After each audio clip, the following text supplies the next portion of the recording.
Hello friends, कैसे हैं आप सब। आई होप आप सब अच्छे होंगे और आपकी पढ़ाई अच्छे से चल रही होगी। फ्रेंड्स, आज के वीडियो में हम देखने वाले हैं 24 जनवरी का क्वेश्चन पेपर ईवीएस का, जिसमें हम नेक्स्ट 15 क्वेश्चंस को देख रहे हैं। इसके पहले के 15 क्वेश्चंस को हम देख चुके हैं अपने लास्ट वीडियो में, पहले वहाँ से पढ़ लीजिएगा आप। तो देखिए 16 नंबर क्वेश्चन कह रहा है कल्याणी, यहाँ पर बोल रहा है कल्याणी अपनी 5वीं कक्षा के बच्चों को ग्लोब की सहायता से एक प्रयोग दिखाती है और समझाती है कि पृथ्वी के उस भाग पर जो सूरज की ओर होता है दिन होता है और उस भाग की ओर जो सूरज से दूर होता है रात होती है। आयशा इससे प्रभावित हुई। उसने पूछा अगर हम उस दिशा में चलना शुरू कर दें, चलते रहें तो हमें रात मिलेगी क्या? किस दिशा में हमें रात मिलेगी? कक्षा के सभी विद्यार्थी हंसने लगे। कल्याण की इस प्रतिक्रिया क्या होनी चाहिए? तो देखिए यहाँ पे क्या है, उसे कक्षा को हंसना बंद करने और अनुशासन बनाए रखने के निर्देश देना चाहिए। उसे समझाना चाहिए ऐसा संभव नहीं क्योंकि पृथ्वी का बहुत भाग बहुत दूर होता है। उसे विद्यार्थियों से इस प्रश्न का उत्तर खोजने के लिए कहना चाहिए, या फिर उसे क्या करना चाहिए देखते हैं। उसे यह कहना चाहिए कि आज जो वो दिन और रात का होना यही पढ़ेंगे और इसकी चर्चा अगली कक्षा में करें। देखिए उसे सी ऑप्शन यानी बच्चों को सक्रिय रूप से लगाना चाहिए। बच्चों से कहना चाहिए इस चीज़ का आप आंसर खोज के लाइए। देखिए कल्याणी अपनी कक्षा 5वीं के बच्चों को ग्लोब की सहायता से एक प्रयोग दिखाती है और समझाती है कि पृथ्वी के उस भाग पर जो सूरज की ओर होता है दिन होता है, उस भाग की ओर जो सूरज से दूर होता है रात होती है। आयशा इससे प्रभावित होती है। उसने पूछा अगर हम उस दिशा में चलना शुरू करें तो चलते रहें तो हमें क्या रात मिलेगी? किस दिशा में हमें रात मिलेगी? इस प्रकार के प्रश्न पर कक्षा के सभी विद्यार्थी हंसने लगे। कल्याणी की प्रतिक्रिया होनी चाहिए कि उसे विद्यार्थियों को इस प्रकार का उत्तर खोजने के लिए कहना चाहिए ताकि स्वयं द्वारा जागृत इन जिज्ञासु प्रश्नों का उत्तर स्वयं से ढूंढ कर प्राप्त कर सकें। ठीक है, तो अब देखते हैं क्वेश्चन नंबर नेक्स्ट 17 कह रहा है निदा को रोज़ स्कूल देर से आने के लिए सज़ा मिलती है। उसकी अध्यापिका ने पूछा कि वह देर से क्यों आती है जबकि उसका भाई तो समय से आता है। उसने कहा कि मम्मी कहती हैं कि झाड़ू लगाना, पोछा लगाना, घर के काम देखभाल करना, घर के अन्य काम करना लड़कियों की जिम्मेदारी होती है, इसलिए वह अपना सारा काम करके फिर आती है जिसकी वजह से उसे देर हो जाती है। अगर आप निदा की अध्यापिका हैं तो क्या करेंगी? देखिए निदा से कहेंगे वह जल्दी उठे और ढेर सारा काम करके स्कूल पर आए, या फिर कहेंगे निदा की मम्मी से बात करेंगे, कहेंगे कि स्कूल समय से स्कूल आने में सहायता करें, या फिर निदा से कहेंगे कि उसकी घर की देखभाल करना और घर के काम करना परिवार के सभी सदस्यों की जिम्मेदारी है, या फिर कक्षा में चर्चा का आयोजन कर विद्यार्थियों से पूछेंगे कि घर की देखभाल करना और काम करना किसकी जिम्मेदारी है। तो देखिए यहाँ पर डी ऑप्शन राइट है। अब देखते हैं यहाँ पे कह रहा है कि निदा को रोज़ स्कूल देर से आने से सज़ा मिलती है। अध्यापिका ने पूछा देर से क्यों आती है जबकि इस तरीके से पढ़ चुके हैं हम। तो यहाँ पे क्या करेंगे हम, वह घर जैसे लड़कियां हैं तो वह घर के अन्य काम की जिम्मेदारी होती है, इसलिए वह अपना सारा काम करके फिर आती है जिसकी वजह से उसे देर हो जाती है। निदा के अध्यापिका के तौर पर निदा से कहेंगे कि घर की देखभाल करना और काम करना घर के सभी सदस्यों की जिम्मेदारी होती है। अब देखिए यहाँ पे क्वेश्चन नंबर 18 देखिए कह रहा है एक पर्यावरण अध्ययन की कक्षा में शिक्षण साधनों को कैसा होना चाहिए? आसानी से उपलब्ध है, आसपास से प्राप्त, केवल हाई डेफिनेशन 3 आयामी चलचित्र, सदैव शिक्षार्थी की इंद्रियों में से किसी एक उपयोग पर आधारित, या फिर सदैव प्रयोगों पर आधारित। देखिए यहाँ पर हम देखते हैं तो यहाँ पे कह रहा है ए ऑप्शन राइट होगा, मीन्स केवल ए होगा। शिक्षण सामग्री शिक्षण अधिगम कार्यक्रमों के मदद करते, यह शिक्षक को प्रभावी ढंग से लंबी अवधि के लिए अवधारणाओं को सीखने के बनाए रखने के लिए पाठ को प्रभावी ढंग से प्रस्तुत करने में मदद करता है। एक पर्यावरण अध्ययन की कक्षा में शिक्षण साधनों सामग्री का निम्न प्रकार से होना चाहिए। शिक्षण सामग्री की सबसे आवश्यक विशेषता छात्रों की सभी इंद्रियों को शामिल करना है तथा सदैव शिक्षार्थी की इंद्रियों में से किसी एक का उपयोग पर आधारित हो, या फिर कह रहा शिक्षण साधन आसानी से प्राप्त, उपलब्ध और अपने आसपास से प्राप्त होने वाला हो। प्रत्यक्ष अनुभव हमेशा अन्य प्रक्रियाओं की तुलना में अधिगम की एक अधिक प्रभावी प्रक्रिया है। अब देखते हैं क्वेश्चन नंबर 19 निम्नलिखित में से कौन सा, यहाँ पे बोला है निम्नलिखित में से कौन सा प्राथमिक कक्षा में पर्यावरण अध्ययन का सर्वाधिक महत्वपूर्ण घटक है? अवधारणा निर्माण, आदत निर्माण, खोजने का आनंद, सूचना। तो यहाँ पे देखिए खोजने का आनंद जो है सबसे महत्वपूर्ण घटक होता है। इस चीज़ को एक्सप्लेनेशन आप पढ़ सकते हैं। अब देखते हैं हम अपना नेक्स्ट क्वेश्चन नंबर देख रहे हैं क्वेश्चन नंबर 20। तो इसमें कह रहा है निम्नलिखित में से कौन से कथन निम्नलिखित यहाँ पे बोला है निम्नलिखित में से कौन से कथन गतिविधि सबसे उपयुक्त व्याख्या करते हैं? तो देखिए कि गतिविधि एक शारीरिक, सामाजिक और मानसिक क्रियाकलाप है। गतिविधि प्राथमिक कक्षाओं के लिए उपयुक्त है और बड़ी कक्षाओं में मुश्किल है। गतिविधि द्वारा पाठ्यक्रम नियत समय पर पूर्ण नहीं करवाया जा सकता है, या फिर गतिविधि अनुभवों से सीखने की प्रक्रिया है और सीखने में सहायक है। तो यहाँ पे देखिए ए और डी तो सही हो जाएंगे। अब देखते हैं इसका एक्सप्लेनेशन। तो कह रहा है शिक्षण गतिविधि जो है देखिए तो यहाँ पर देखते हैं शिक्षण की गतिविधि। यहाँ पे बोल रहा है शिक्षण की गतिविधि जो है गतिविधि एक शारीरिक, सामाजिक और मानसिक क्रियाकलाप है। गतिविधि अनुभवों से सीखने की प्रक्रिया है, सीखने में सहायक होती है। गतिविधि आधारित शिक्षण शिक्षा के लिए एक छात्र केंद्रित दृष्टिकोण है, जो इस विचार पर केंद्रित है कि छात्रों के कार्यों को माध्यम से संलग्न रहना चाहिए और वे ऐसा करके सीखते हैं। अब देखते हैं क्वेश्चन नंबर 21। इसमें कह रहा निम्नलिखित में से कौन से कथन प्रयोग के बारे में सही हैं। प्रयोगों से परिणाम पुस्तक में दिए जाने चाहिए जिससे विद्यार्थी पुष्टि कर सकें। प्रयोगों से के परिणाम पाठ्यपुस्तक में नहीं दिए जाने चाहिए जिससे विद्यार्थी स्वयं अवलोकन, जांच पड़ताल, सामान्यीकरण कर सकें। या फिर सी ऑप्शन बोल रहा है प्रयोगों के परिणाम शिक्षकों द्वारा बताए जाने चाहिए, विद्यार्थी पुष्ट कर सकें। प्रयोगों के परिणाम शिक्षकों द्वारा नहीं बताए जाने चाहिए क्योंकि प्रयोग अवलोकन, जांच पड़ताल तथा सामान्यीकरण के बारे में है। तो यहाँ पर देखिए इसका एक्सप्लेनेशन देखिए। प्रयोग वैज्ञानिक सिद्धांतों की सत्यता परीक्षण करने के लिए, वैकल्पिक व्याख्यानों को खत्म करने, व्यवहारिक समस्याओं के लिए नए समाधान तैयार करने और व्याकरणात्मक अनुमान के लिए सुराग प्रदान करने का सबसे अच्छा तरीका है। प्रयोग के बारे में सही कथन है प्रयोगों के परिणाम पाठ्यपुस्तक में नहीं दिए जाने चाहिए जिससे विद्यार्थी स्वयं अवलोकन, जांच पड़ताल, सामान्यीकरण कर सकें। या फिर प्रयोगों के परिणाम शिक्षकों द्वारा नहीं बताए जाने चाहिए क्योंकि प्रयोग अवलोकन, जांच पड़ताल, सामान्यीकरण के बारे में है। अब देखते हैं क्वेश्चन नंबर 22। इसमें कह रहा है एक पर्यावरण अध्ययन की कक्षा में पत्तियों एवं फूलों के आकारों, रंगों को निर्धारित करने की सबसे उपयुक्त विधि होगी।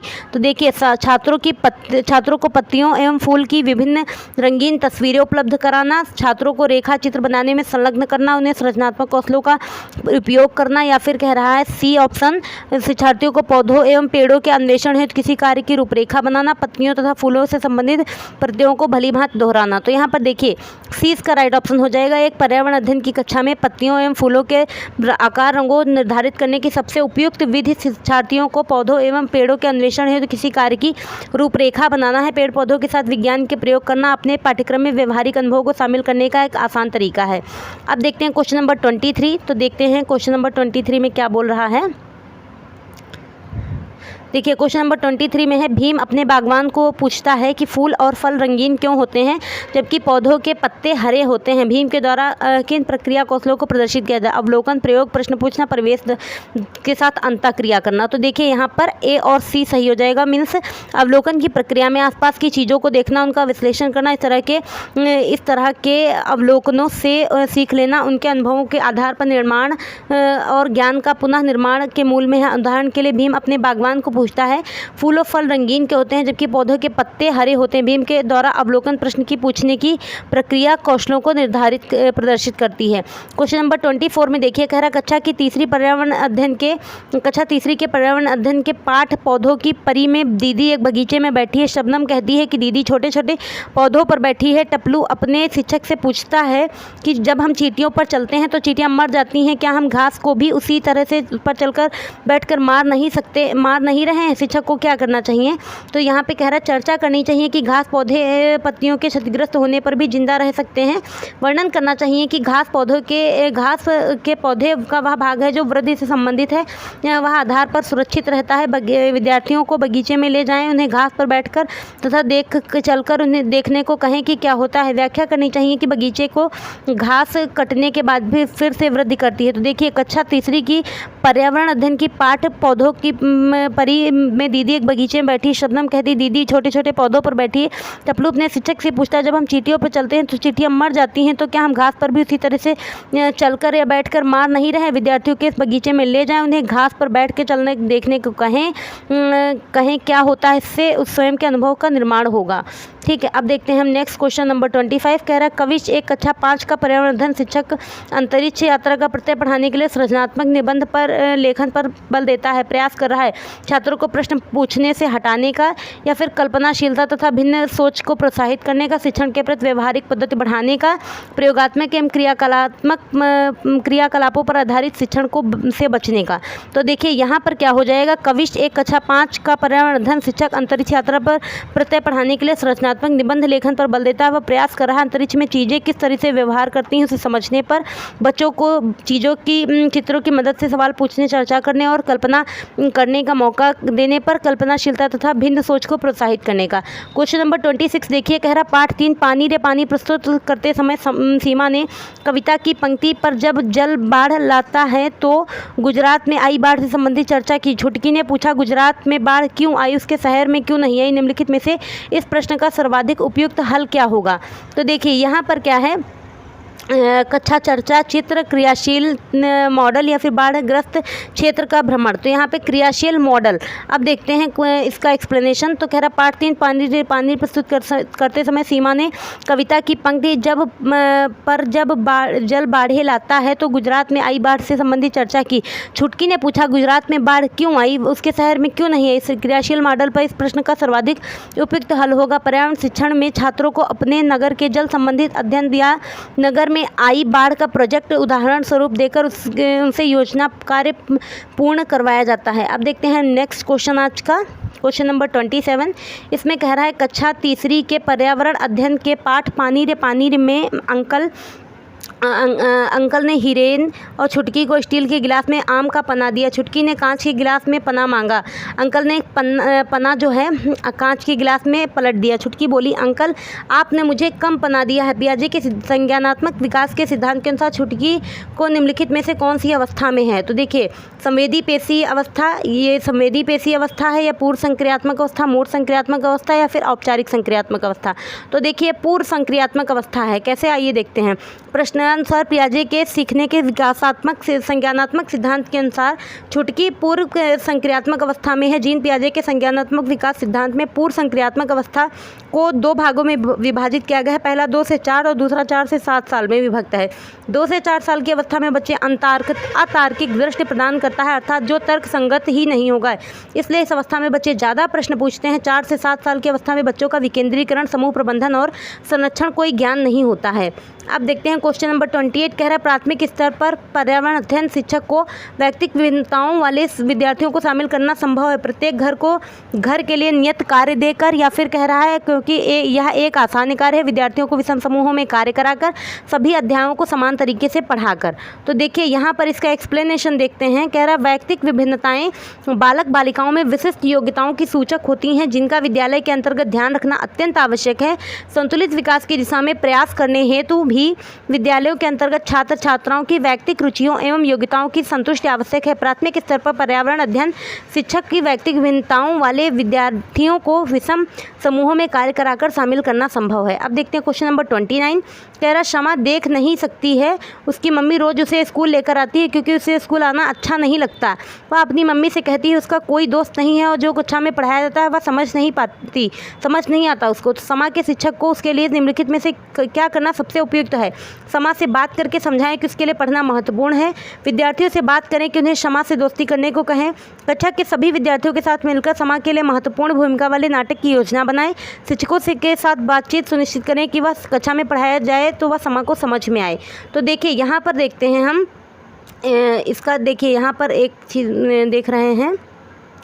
देखिए यहाँ पे कह रहा है समा देख नहीं सकती है, उसकी मम्मी उसे रोज़ स्कूल लेकर आती हैं लेकिन उसे स्कूल आना अच्छा नहीं लगता। वह अपनी मम्मी से कहती है कि उसका कोई दोस्त नहीं, उसे कक्षा में पढ़ाया जाता और समझ नहीं आता। समा के शिक्षक को उसके लिए निम्न गतिविधि का सबसे उपयुक्त होगा। कक्षा के सभी विद्यार्थियों के साथ मिलकर समा के लिए महत्वपूर्ण भूमिका वाले नाटक की योजना बनाएं और शिक्षकों के साथ बात करके सुनिश्चित करें कि कक्षा में जो भी पढ़ाया जाए वह समा को समझ में आए। अब देखते हैं हम अपना नेक्स्ट क्वेश्चन नंबर 30। तो कह रहा है पर्यावरण अध्ययन के शिक्षण अधिगम में संसाधन के रूप में पाठ्यपुस्तकों का प्रयोग क्रिया कौशलों के विकास में कम प्रभावी है, सबको सम्मिलित करने का अवसर प्रदान करता है, विद्यार्थियों में सहयोग की भावना को प्रोत्साहित करता है, नितांत आवश्यक है। तो देखिए यहाँ पर क्या हो जाएगा, पर्यावरण अध्ययन के शिक्षण अधिगम में संसाधन के रूप में पाठ्यपुस्तकों का प्रयोग प्रक्रिया कौशल के विकास में कम प्रभावी है। पर्यावरण अध्ययन सीखने के लिए बच्चों के संदर्भ में उपयुक्त बाल केंद्रित वातावरण तैयार करना अत्यंत आवश्यक है। बच्चों को सीधे जानकारी, परिभाषाएं, विवरण देने के स्थान पर ऐसी स्थितियां का निर्माण किया जाना चाहिए जिससे वे अपने ज्ञान का निर्माण स्वयं अपने ज्ञान का सृजन स्वयं से करें। इस तरीके से होना चाहिए। तो फ्रेंड्स, इस तरीके से आज के वीडियो में हमने 30 क्वेश्चंस को कंप्लीट कर लिया है और अच्छे से आप क्वेश्चंस को पढ़ते रहिएगा, जो आपके लिए काफ़ी हेल्पफुल होने वाला है एग्जामिनेशन के लिए। तो अगर आपको हमारी वीडियो अच्छी लग रही है, आपके लिए हेल्पफुल हैं, तो प्लीज़ हमारे चैनल पर नए हैं तो चैनल को सब्सक्राइब कर लीजिएगा, लाइक शेयर एंड कमेंट कीजिएगा। Thank you.